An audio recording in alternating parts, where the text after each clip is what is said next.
Seriously ওর থেকে মানে তুমি অনেক সুন্দর করে আমার সাথে দেখা করে বলেছে দেখ ওকে ভালোবাসি, কিন্তু ও তো আমার ভালোবাসার মর্যাদা দিতে পারলো না।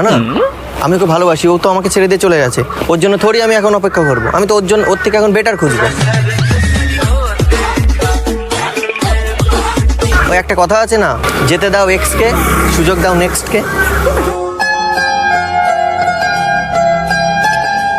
সিরিয়াসলি ওর জন্য আর কি অপেক্ষা করবো যখন আমার ভালোবাসায় বুঝলো না। থাক শালা ওই ছেলে নিয়ে, থাক শালা ওই ছেলে নিয়ে। কি আরে ধরো না, কষ্ট হয়ে যাচ্ছে ধরে থাকতে। একদম না না না ঠিক আছে আমি ধরে রাখছি। মেয়েটা এত খারাপ, আমি জানো মেয়েটাকে ভাবতাম কত ভালো, কিন্তু তোমাকে দেখার পর মনে হচ্ছে তুমি ওর থেকে বেশি আমার জীবনে আলো জ্বেলে দিতে পারো। आँखों से छू लूं के बाहें तरसती हैं। আমি ওকে নিয়ে কত স্বপ্ন দেখতাম জানো, ওর জন্য দিন দিন আমার জীবনটা আলোকিত হচ্ছিল, কিন্তু না, ধপ করে লিভিয়ে দিয়ে চলে গেল, ধপ করে লিভিয়ে দিয়ে চলে গেল। তুমি জ্বালিয়ে দেবে একটু আলো? তুমি কিন্তু দেখে মনে হচ্ছে তুমি অনেক ভালো।